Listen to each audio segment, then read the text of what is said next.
ॐ भूर्भुवः स्वः तत्सवितुर्वरेण्यं भर्गो देवस्य धीमहि धियो यो नः प्रचोदयात्।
प्राणायाम की चर्चा में हमने सम्यक श्वसन को लेकर के विचार किया है। श्वास प्रश्वास ठीक प्रकार से जब हम करते हैं, श्वसन तंत्र मजबूत हो जाता है। श्वास लेना और निकालना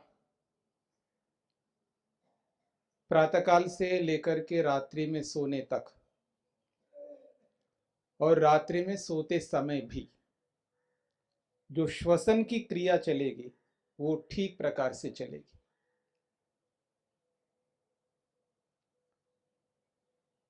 तो सम्यक श्वसन करना आना चाहिए, ठीक प्रकार से सांस लेना और ठीक प्रकार से निकालना।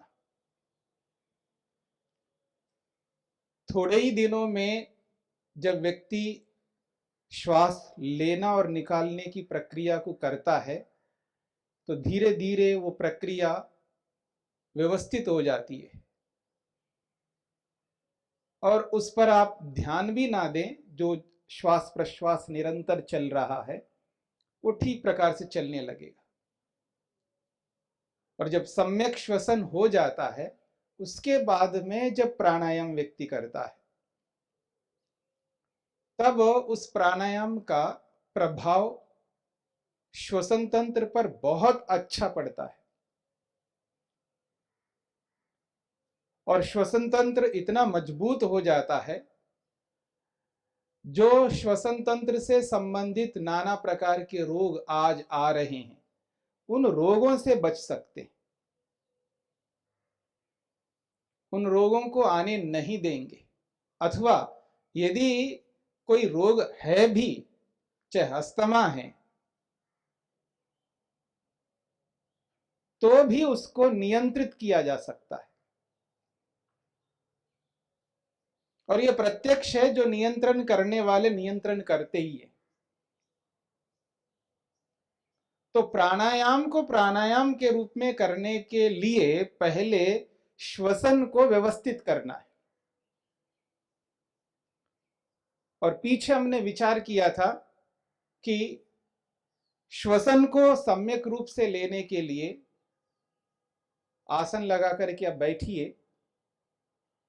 कोई एक आसन, पद्मासन, सुखासन, स्वस्तिकासन, सिद्धासन, कोई एक आसन लगा करके बैठना है।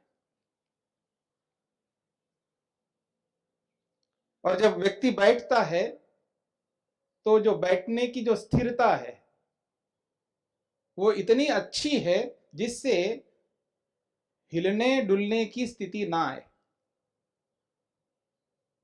जैसे कोई अलमारी आदि कहीं हम रखते हैं, उसको जमाते अलमारी को और उसको हिला डुला करके देख लेते हैं तो ठीक से वो अलमारी जमी या नहीं। आगे पीछे घुमा करके देखते हैं, ऊपर नीचे करके देखते हैं कि हिल तो नहीं रही है, हिलडुल तो नहीं रही है। और जब ये एहसास हो जाता है अब हिल नहीं रही है, डुल नहीं रही है, व्यवस्थित बैठ गई अलमारी, स्थिर हो गई, फिर कोई चिंता नहीं होती है।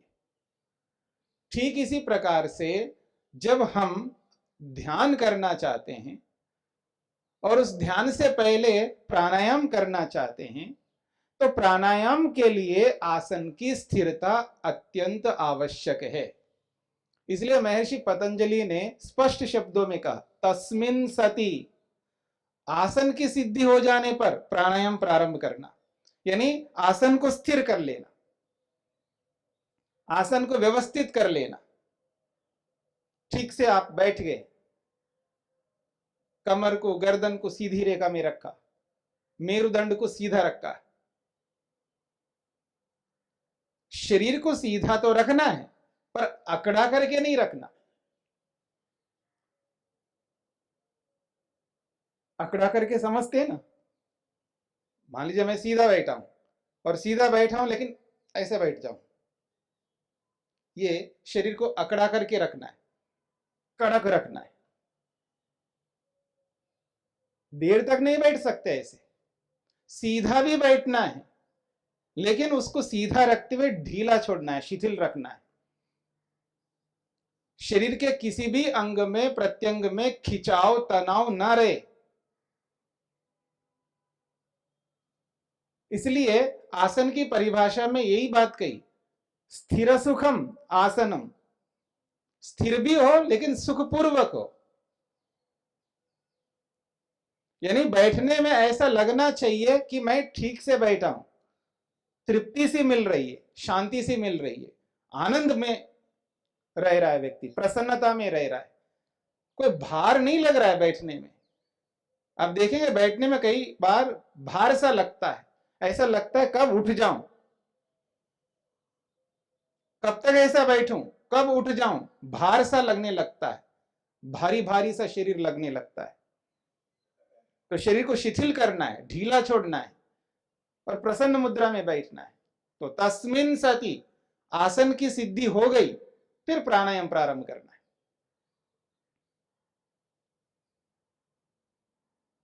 और उस प्राणायाम से पहले श्वसन को समझने का प्रयत्न करना है। प्रक्रिया वही है, दोनों नथनों के मध्य में मन को एकाग्र कर दो, अंदर जाते हुए प्राण को, बाहर निकलते हुए प्राण को मन से अनुभव करो, एहसास करो, हाँ सांस अंदर जा रहा है, बाहर निकल रहा है। और कुछ समय तक सम्यक श्वसन करो और उस श्वसन को लंबा करते जाओ, दीर्घ करते जाओ और गहरा करते जाओ। गहरा लंबा सांस लो और निकालो, गहरा लंबा श्वास लो और निकालो। और जब गहरा लंबा श्वास लेते हैं तो खींचना नहीं, इसलिए आवाज नहीं करनी है,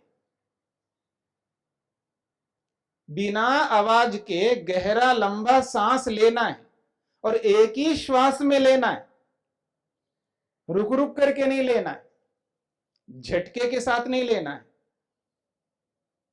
तेजी के साथ नहीं लेना है, लयबद्ध क्रम से लेना है, एक प्रवाह से लेना है, एक धार बनाते हुए लेना है और एक ही सांस में पूरा भरना है और बिना आवाज के करना है।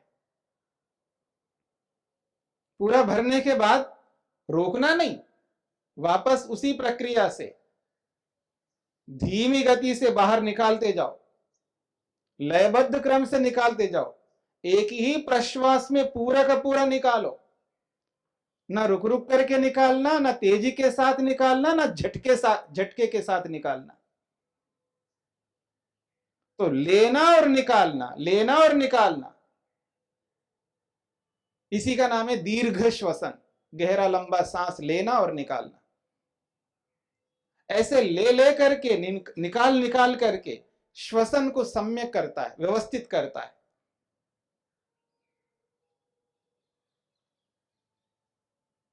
जैसे शरीर के अलग अलग अंगों का हम व्यायाम करते हैं, घुटनों का व्यायाम करता है व्यक्ति, कमर का व्यायाम करता है, गर्दन का व्यायाम करता है, कलाइयों का व्यायाम करता है, कोहनियों का भी व्यायाम करता है। आज व्यक्ति अलग अलग अंगों का अलग अलग व्यायाम करता है, और जो शरीर के प्रति संवेदनशील होते हैं वो तो और अच्छे ढंग से करते हैं, एक एक अंग पर ध्यान देते हैं, शरीर को सुव्यवस्थित करते हैं, न ओवर वेट रखते हैं ना अंडर वेट रखते हैं। ये भी ध्यान रखना, ना तो अधिक वजन रखता है वो व्यक्ति, न कम रखता है। जितनी उम्र है, जितनी ऊंचाई लंबाई है, उसके हिसाब से उतना ही रखता है व्यक्ति, न ज्यादा न कम। क्योंकि शरीर महत्वपूर्ण है, याद रखना। शरीर इतना सरल नहीं है। शरीर का मूल्यांकन करके रखता है व्यक्ति, इसका वैल्यू समझता है व्यक्ति, कितना मूल्यवान है मेरा शरीर। फिर उस शरीर को समझता हुआ शरीर का वजन उतना ही रखता है जितना होना चाहिए, और अलग अलग अंगों का व्यायाम करता है। जैसे अलग अलग अंगों का व्यायाम करता है, वैसे ही श्वसन तंत्र का भी व्यायाम करता है। तो सम्यक श्वसन लेता हुआ, श्वसन तंत्र का व्यायाम करता हुआ, श्वसन तंत्र को मजबूत बना के रखता है। ठीक प्रकार से सांस लेना और ठीक प्रकार से सांस निकालना, और ऐसा कर करके तंत्र को ठीक करता हुआ फिर जब प्राणायाम प्रारंभ करता है, बाह्य प्राणायाम,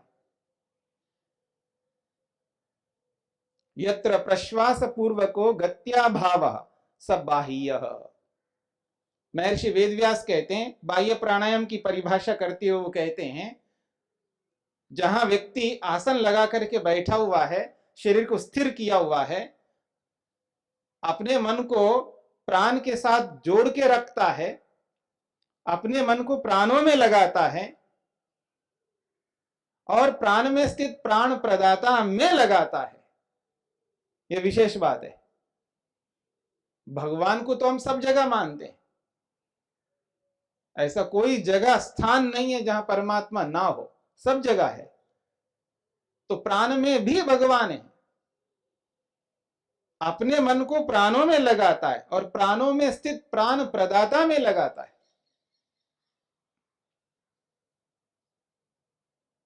और जब प्राणों में स्थित प्राण प्रदाता में मन को लगाएगा और प्राणों को वश में करने लगेगा, अर्थात प्राणायाम करेगा, प्राणों को रोकेगा। प्राणायाम का अर्थ ही है कि प्राणों को रोकना। प्राणायाम में दो शब्द है ना, एक प्राण और एक आयाम। प्राण का मतलब यही जो हम ले रहे हैं, निकाल रहे हैं श्वास प्रश्वास के माध्यम से, या मोटी भाषा में कहे वायु। प्राण का अर्थ वायु है और आयाम का अर्थ होता है रोकना। वायु को रोकने का नाम प्राणायाम है। और कहां रोकना है, तो महर्षि वेदव्यास ने स्पष्ट किया है, यत्र प्रश्वास पूर्वकः गत्या भावः। प्रश्वास कहते हैं बाहर निकालने को, यानी फेफड़ों में, लंग्स में जो प्राण पहले से विद्यमान है, उसको नथनों के माध्यम से बाहर निकालना है, और बाहर निकाल करके और बाहर ही रोके रखना है।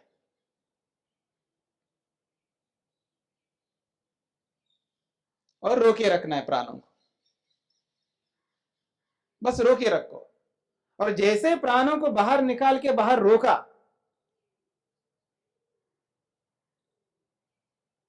मन नियंत्रित हो जाएगा। मन में इधर उधर के विचार नहीं आएंगे। फिर मन में अगर कोई विचार आएगा तो प्राणों का ही विचार आएगा। मेरी बात को समझने का प्रयत्न करना है। जब सांस रोके रखता है व्यक्ति, इधर उधर के विचारों में नहीं जाएगा। अगर कोई विचार आएगा तो प्राण के बारे में विचार आएगा कि सांसें लूं जल्दी, अब रोक नहीं सकता, कब लेना है सांस, प्राण कब अंदर लेना है, यही विचार कर सकता है यदि करेगा तो। अब जो मन इधर उधर भटक रहा था, मन नहीं मान रहा था, मन में नाना प्रकार के जो विचार आ रहे थे, वो सब रुक जाएंगे। यही मकसद है, यही प्रयोजन है हमारा, कि मन को इधर उधर से हटाना है, अलग अलग विचारों से हटाना है और प्राण में लगाना है और प्राण के महत्व को समझना है। प्राण कितना महत्व है दुनिया में, प्राण से महत्व और क्या हो सकता है? और कुछ नहीं हो सकता है। इसलिए व्यक्ति अपने प्राण पोषण में तत्पर रहता है, अपने प्राणों को बचाने के लिए लगा रहता है। ऐसा ना हो मैं मरूं, मैं मरना नहीं चाहता। आदमी क्या विचार करता है? मैं मरूं, ऐसा कोई नहीं चाहता। ऐसा ना हो मैं मरूं, नहीं, मैं मरना नहीं चाहता। मतलब प्राणों का महत्व बहुत है। इसलिए उन प्राणों को पकड़ना है, समझना है, और उन प्राणों को पकड़ना है, समझना है। इसमें यदि कोई उपाय है तो यही है, सांसें रोकना, यानी प्राणायाम करना। और जैसे ही प्राणों को रोक लेता है व्यक्ति, मन प्राण के विषय में विचार करने लगता। उसी स्थिति में प्राण में स्थित प्राणों को देने वाले प्राण प्रदाता को समझने लगना, यानी प्राण में स्थित प्राणों को देने वाले प्राण प्रदाता में मन को लगाना, जिसके कारण से मैं प्राण ले रहा हूं, जिसकी कृपा से मैं सांस ले रहा हूं, जिसकी कृपा से मैं जीवित हूं, आज इस समय में जीवित हूं, तो उसी परमात्मा की कृपा से हूं। परमात्मा ने जो ये प्राण दिए मेरे को, परमात्मा के द्वारा ये जो प्राण निरंतर चल रहे हैं, श्वास प्रश्वास में ले रहा हूं, परमात्मा के कारण से ही। और ऐसे प्राणों को देने वाले प्राण प्रदाता के बारे में विचार करना, और विचार करता हुआ व्यक्ति ये समझने लगता है कि कितना महत्वपूर्ण है प्राण, और इस प्राण को देने वाले प्राण प्रदाता और कितना महत्वपूर्ण है। उसमें मन एकाग्र होने लगता है और प्राणायाम आसानी से मन को ईश्वर में लगाने में सक्षम होता है, समर्थ होता है। इसलिए प्राणायाम किया जाता है।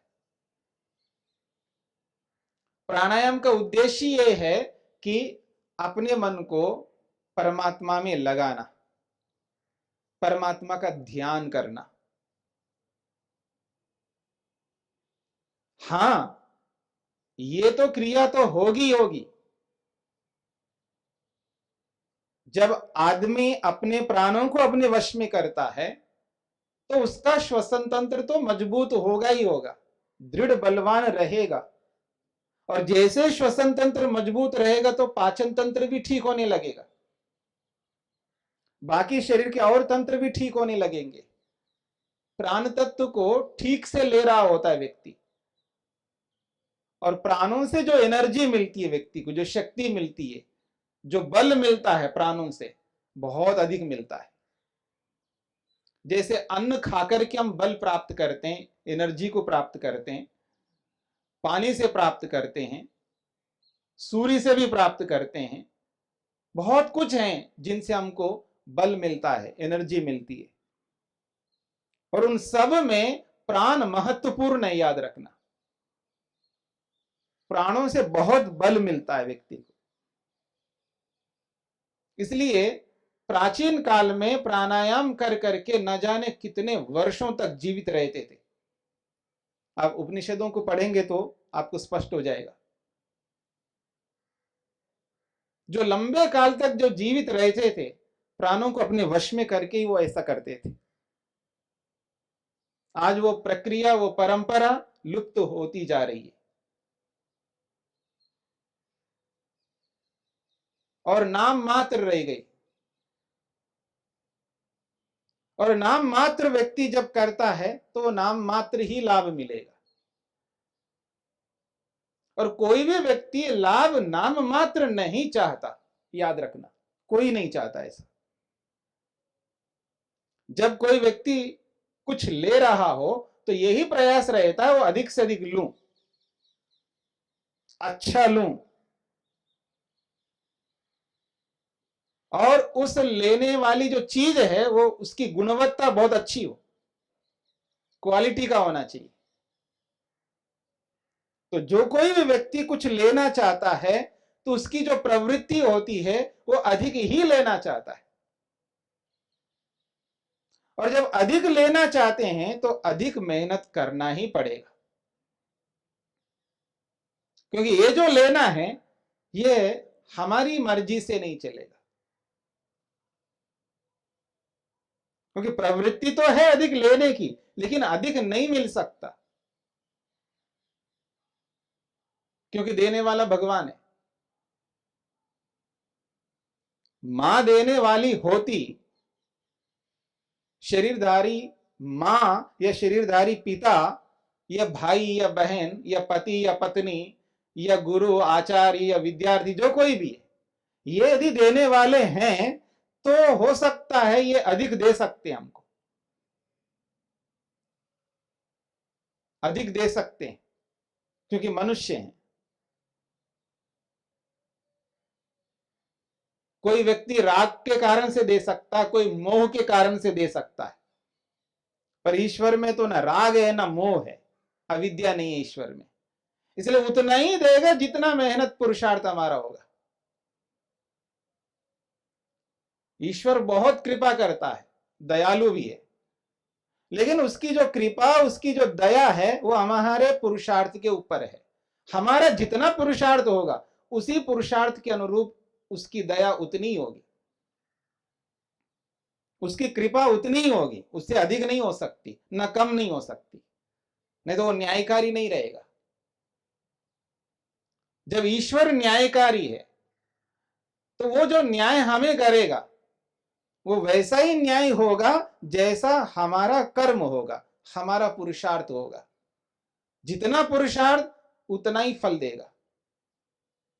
तो हम अधिक से अधिक लेने की कितनी चेष्टा करते रहे, लेकिन वो मिलेगा उतना ही है जितना पुरुषार्थ उसके पीछे रहेगा। तो इस दृष्टिकोण से जब हम प्राणायाम करते हैं तो प्राणायाम की जो स्थिति हमारी क्या स्थिति है, प्राणों को रोकने की स्थिति। प्राणों को कितना रोक पा रहे हैं, एक बात, कितना मन को नियंत्रित कर पा रहे हैं, और कितना अपने मन को ईश्वर में लगा पा रहे हैं। प्राणों को रोकना एक बात, मन को नियंत्रित करना दूसरी बात, और नियंत्रित मन को ईश्वर में लगाना तीसरी बात। और मन को ईश्वर में लगा करके ईश्वर के साथ तादात्म्य होना, और जब ईश्वर के साथ तादात्म्य होंगे उस स्थिति में और कोई विचार उत्पन्न ना करना, क्योंकि लगातार प्राणायाम की स्थिति में तो नहीं रह सकते। एक सीमा है, एक सीमा तक सामर्थ्य के अनुसार आप प्राणों को रोक पाएंगे। कोई आधा मिनट रोक सकता है, कोई पौना मिनट रोक सकता है, कोई 1 मिनट रोक सकता है, कोई 2 मिनट रोक सकता है, कोई 3 मिनट रोक सकता है, जिसका जितना सामर्थ्य है, जिसका जैसा अभ्यास है, वो अपने अभ्यास के अनुसार, अपने सामर्थ्य के अनुसार जितना सांसें रोकता है उतने काल तक तो वो नियंत्रित हो गया, उतने काल तक अपने मन को ईश्वर में लगाने में सक्षम हो गया। लेकिन वो जो प्राणायाम है वो एक बार किया, फिर बीच में थोड़ा रुका, फिर दूसरी बार किया उसी प्राणायाम को, फिर रुका, फिर उसी प्राणायाम को तीसरी बार किया, फिर रुका।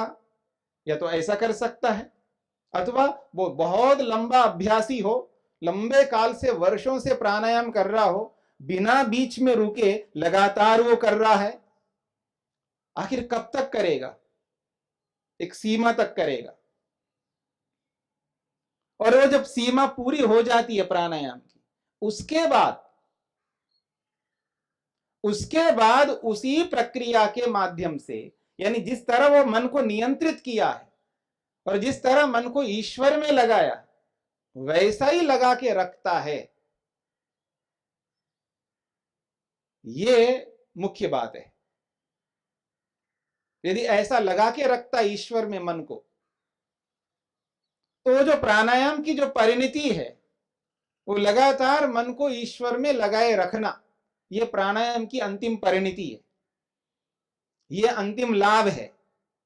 जब ऐसा करने लगता है तब उसको जो फल मिलेगा वो विशेष ही मिलेगा, क्योंकि जैसा पुरुषार्थ होगा वैसा ही फल मिलेगा, पुरुषार्थ के अनुरूप ही मिलेगा, उतना ही मिलेगा जितना पुरुषार्थ होगा। अधिक फल चाहते हैं तो अधिक पुरुषार्थ करना होगा, अधिक मन को ईश्वर में लगाना होगा। एक प्रक्रिया। दूसरी प्रक्रिया यह है, कितना मन ईश्वर में लग रहा है यह व्यक्ति स्वयं अनुभव करेगा, दूसरे को पता नहीं लगेगा। क्योंकि ध्यान में व्यक्ति बैठा है, आसन लगा करके बैठा है, कोई बाह्य चेष्टा नहीं कर रहा है, कोई शारीरिक बाह्य चेष्टा नहीं हो रही है, बाह्य क्रिया नहीं हो रही है, बैठा हुआ है, आंखें बंद हैं और अंदर ही अंदर अपने मन को ईश्वर में लगाया हुआ है। कितना ईश्वर में लगा हुआ है मन, मेरी बात को समझने का प्रयत्न करना। मन कितना ईश्वर में लगा हुआ है ये वो ही समझ सकता है, क्योंकि उसका सारा का सारा व्यवहार सुबह प्रातःकाल से लेकर के रात्रि में सोने तक जो भी उसका व्यवहार होगा, उस व्यवहार के ऊपर निर्भर करेगा मन कितना ईश्वर में लग रहा है। दिन भर के व्यवहार में कुछ भी हम करते रहे, गुस्सा करते रहे, ईर्ष्या करते रहे, झगड़ा करते रहे, नीचा दिखाते रहे, चुगली करते रहे, कुछ भी करते रहे, यह रूप में, रस में, गंध में, स्पर्श में, शब्द में, इनमें लगे रहे, जो सामान्य तौर पर हम जिन विषयों में लगे रहते हैं और जिस उत्कंठा से लगे रहते हैं, जिस आकर्षण से लगे रहते हैं और जिन विचारों से युक्त होकर के लगे रहते हैं, वो जो सारा का सारा व्यवहार है हमारा, वो व्यवहार बताएगा कि ध्यान के काल में, प्राणायाम के काल में मन को हमने ईश्वर में कितना लगाया है, कैसे लगाया है, कितने देर तक लगाया है, और उस लगाने में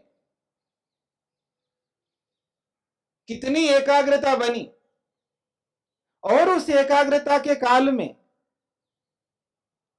और कोई विचार आए या नहीं आए, और विचारों को मैं रोकता गया नहीं रोकता गया, रोक रहा था उसके समय में या नहीं रोक रहा था, कितना रोक पाया और क्यों नहीं रोक पाया, ये सब कुछ वो स्वयं ही जान पाएगा।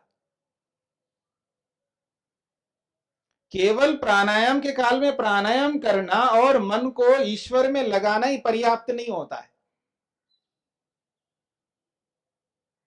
पर्याप्त तो होता है दिन भर का व्यवहार उसके साथ जुड़ा रहता है।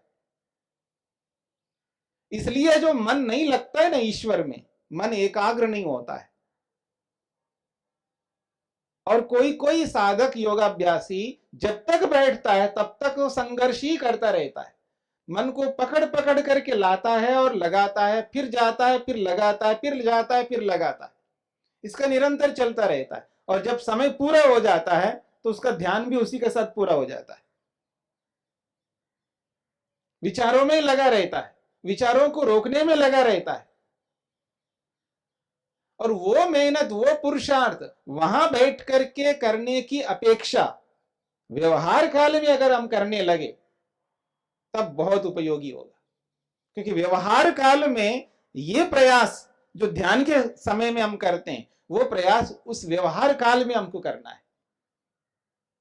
जैसे मन इधर जा रहा है तो उसको पकड़ करके फिर भगवान में लगाने का यत्न करते हैं, फिर कहीं और जा रहा है वहां से पकड़ करके फिर भगवान में लगाने का यत्न कर रहे हैं। वो जो प्रयास है, वो प्रयास व्यवहार काल में यदि हम करने लग जाएं तो वहां करने की आवश्यकता नहीं पड़ेगी। मन बार बार जा रहा है कि गुस्सा करने के प्रति, लोभ करने के प्रति, ईर्ष्या करने के प्रति, झगड़ा करने के प्रति, चुगली करने के प्रति, या और रूप रस गंध स्पर्श शब्दों के प्रति मन जा रहा है उधर, तो वहां से पकड़ के लाना, वहां नहीं जाने देना। ये व्यवहार काल में अगर प्रयास करेंगे हम, तो ध्यान के काल में ऐसा प्रयास करने की आवश्यकता नहीं पड़ेगी। और प्राणायाम भी प्राणायाम के रूप में व्यवस्थित हो जाएगा। प्राणायाम की सुव्यवस्थित होना ये व्यवहार भी हमें बताएगा। व्यवहार भी एक बहुत बड़ा कारण बनेगा। इस बात को समझ करके भी चलना है, क्योंकि व्यवहार खराब है तो प्राणायाम भी खराब हो जाएगा। उस स्तर का प्राणायाम नहीं हो पाएगा, क्योंकि व्यवहार खराब है तो खान पान भी खराब रहेगा, और खान पान खराब रहेगा तो पेट भी खराब रहेगा, पेट की स्थिति भी खराब रहेगी, इसलिए प्राणायाम भी खराब हो जाएगा। यानी उस स्तर का प्राणायाम नहीं हो पाएगा। पूरा एक श्रृंखला बनी हुई है, याद रखना। ऐसे कड़ियां लगी हुई हैं, एक कड़ी को पकड़ो तो सारी कड़ियां खींचती चली आएंगी।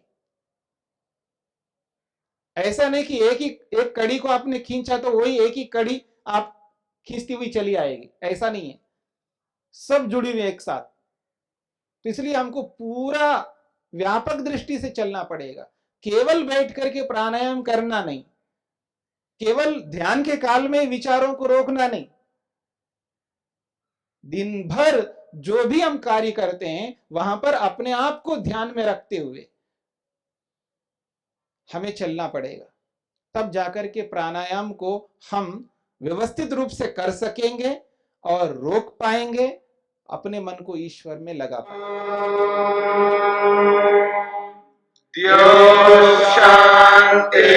शांतिरंतरिक्षं शांति पृथिवी शांतिरापः शांतिरोषधयः